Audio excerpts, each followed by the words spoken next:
बेलियो मैं हाँ मियाँ आसिफ अली तो इस टाइम मैं मौजूद हाँ मिर्ज़ा साहिबा के दरबार से। तो जिहड़े थां ते मैं बैठा वां यह है बक्की घोड़ी की कबर। बक्की मिर्ज़े जट की घोड़ी जिहड़ी उहदी सब तो पसंदीदा घोड़ी सी ते जिहदे उत्ते वो जाके साहिबा नूं उहदे घरों भजा के लिआया सी। जदों लैके वो इत्थे आया तो इत्थे आके बैठे तो इत्थे ही मिर्ज़े की वफात हुई तो घोड़ी की भी इत्थे ही कबर आ। तो असीं गलबात करते हैं इत्थे मज़ार दे मुजावर दे नाल जिहड़े इत्थे बाबा जी मौजूद हुंदे आ। बाबा जी ये ज़रा इस घोड़ी के बारे थोड़ा जिहा दसो कि घोड़ी किहड़ी सीगी ते कौन सीगी? ये जड़ा जी बाबा रा रमू आ ना मिर्जे दा, हाँ वो जी। जगीर दे अकबर बादशाह नूं तके दिंदा। अकबर बादशाह दे दौर दा वाक़या है।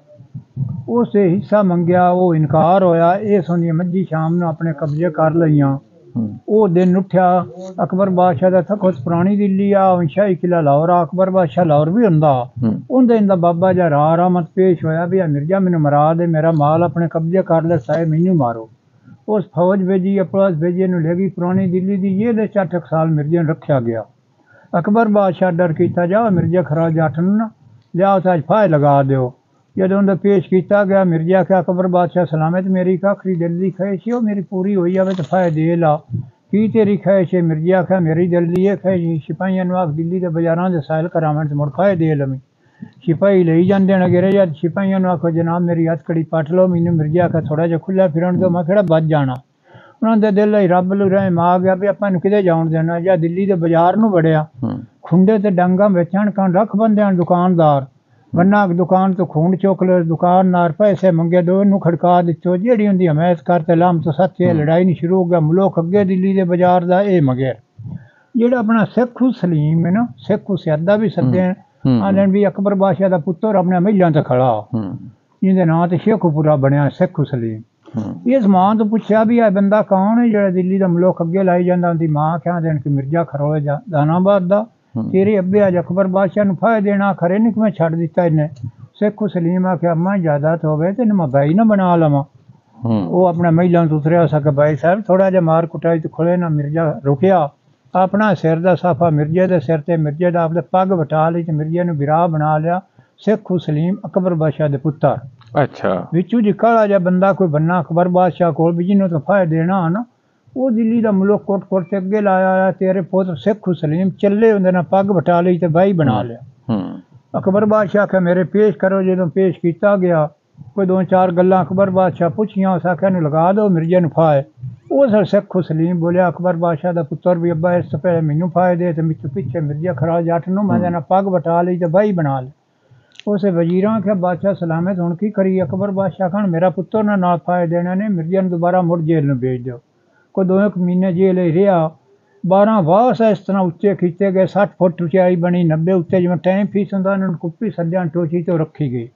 ये राह रहमत नूं भी सद हुई, जेहड़े बतरीए नूं फदाया हर कौम नूं भी निशाना विखाओ। 12 वासों तो कुप्पी डिगो, किहड़ी कौम एक लंबरम दी निशाने लो। हर कोई जी चुटदा रहा, ना डिगी। अखीरी वो इंदा बाबा राह रहमत बोलिया जेहड़े इनू फदाया मज्जी अचो हिस्सा इंदे बाप नूं नहीं दिंदा भी अकबर बादशाह सलामत अज मेरा बतरीया मिर्जा दा कुप्पी वो चुट्टिया और कोई नहीं चुट सकदा। उत्थों जेल चू लिआंदा गया। इस कुप्पी चुट्टी पुरानी दिल्ली के दरवाजे तो उस दौर लिखा गया भी मिर्जा खरोल जट एक लंबर आया है। निशाने लू जेड़ा सिख सरदार इनू ज्यादा मनदे नहीं आए तो पिछों ना मिर्जा जट की फिल्म बनाई, मुड़ अपने पाकिस्तानियों ही बनाई है। अकबर बादशाह नौकरां नूं आख्या भी जाओ सवेले चंगा को घोड़ा इनाम करो। जांदे पैण अगू हजरत नौशो पाक खड़े, जिंदी दुआ दा सका बच्चू ओनू आख सवेले जेड़ी लिस्सो जी माड़ो जी घोड़ी खड़ी है ना, वो इनाम नू करदा तो वो करे चंगियां घोड़ियां, घोड़े की कोई लोड़ नहीं। मुर्शद दी अखद दे जरिए ने जी बक्की मिली, 360 तीर कमान मिलिया। अकबर बादशाह दिल्ली चों रिहा कर दिता। तलवंडियां पिंड ननकाने साहिब दे कोल ते बुच्चे कहंदे ननकाने साहिब दे मोटरवे दे नाल तलवंडी जेड़ा दुल्ला भट्टी फरीद का पोत्र होया ना पिंडी भट्टियां दे भी बड़ा सुरमाया दुल्ला भट्टी फिल्म जी बनी हुई है। वो अगू खड़ा भी मैं घोड़ी खो लवां। मिर्जा सामा लगा जो दो तीर सीधे खिचने हजरत नौशो पाक दोवें दे फाजले। उस आख्या मिर्जा तू भी मेरा मुरीद है, दुल्ला भट्टी भी ना हुंदा मैं तीर जाना ना तेरा मैं जाना। वो जिन्हां दी सुलह खिची मुड़ घर आ गया। इहदे नानके माणियां सियालां छदड़ां दे जिले जंग सबनियां गड्डी पा ते दे दी चोने। एक करमू बामण होया, बामण दे साहिबा खत लिखा तो दानाबाद भेजा भी मिर्जे नूं खत पहुँचावी, मेरी बरात आ जानी, मेरा बस कोई नहीं चलना। इत्थों जी चढ़ बैठा। ਜਿਹੜੀ ਇਹਦੀ ਬੈਣ ਛੱਤੀ ਹੈ ਘੋੜੀ ਦੀ ਬਾਗ ਫੜ ਲਈ ਮੇਰਾ ਭਾਈ ਮੈਂ ਤੈਨੂੰ ਨਹੀਂ ਜਾਣ ਦਿੰਦੀ ਉਹ ਛੱਡੇ ਨਾ ਸ਼ੀਸ਼ੀ ਦਾ ਛੱਲਾ ਲਾਇਆ 2 ਕਦਮ ਘੋੜੀ ਤੋਂ ਦੂਰ ਜਾਣ ਤੇ ਸੱਟਿਆ ਚਾ ਮੇਰੀ ਭੈਣ ਉਹ ਛੱਲਾ ਡਿੱਗ ਪਿਆ ਮੈਨੂੰ ਫਦਾ ਛੱਲਾ ਚੁੱਕਣ ਲੱਗੀ ਤੇ ਮਿਰਜ਼ਾ ਘੋੜੀ ਦੌੜਾ ਗਿਆ। ਅੱਛਾ ਘੋੜੀ ਦਾ ਅੱਗੇ ਦੱਸੋ ਕਿ ਘੋੜੀ ਦਾ ਫਿਰ ਕੀ ਹੋਇਆ ਸੀ? घोड़ी जी जैसे दुड़ा गया तो उदू साहबान लेते आया है ना और जंड दे थले आ बैठा है कोई 12-1 बजे दिन नु उत्ते कोई परिंदा बैठा है उनकी चुंझ कीड़ा है साहबा के मिर्जा निशाना भी खा भी कीड़ा मेरी झोली च आ जाए तो परिंदा ही बच जाए। मुर्शिद कामिल हज़रत नौशा पाक जो तीर मारे उनकी चुंझ ही लगा या चुंझ भतीजी कीड़ा साहबान की झोली च आ गया तो परिंदा ही बच गया। मिर्जा साई गया साहबान की सोच पेख्यां ले चली नहीं वो हो गई चलो ਸਾਹਿਬਾਂ ਨੂੰ ਉਹਨਾਂ ਨੇ ਮਾਰ ਦਿੱਤਾ ਘੋੜੀ ਨੇ ਮਿਰਜ਼ੇ ਨੂੰ ਉਹਨਾਂ ਘੋੜੀ ਨੇ ਕੀ ਕੀਤਾ ਉਸ ਟਾਈਮ?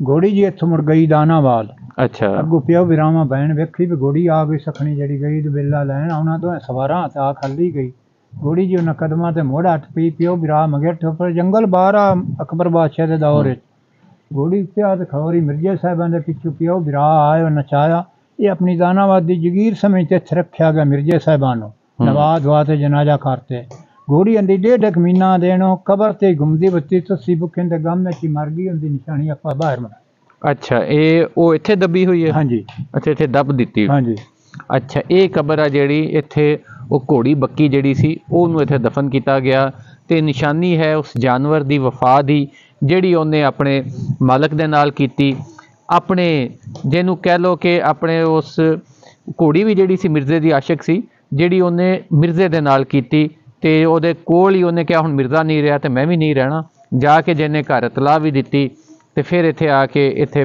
ਬੈਠੀ ਉਹਦੇ ਗਮ 'ਚ ਹੀ ਇਹਦੀ ਕਬਰ ਦੇ ਕੋਲ ਹੀ ਮਰ ਗਈ ਕਿਉਂਕਿ ਕਬਰ ਵੀ ਨਾਲ ਇੱਥੇ ਫਿਰ ਉਹਨੂੰ ਦੱਬ ਦਿੱਤਾ ਗਿਆ।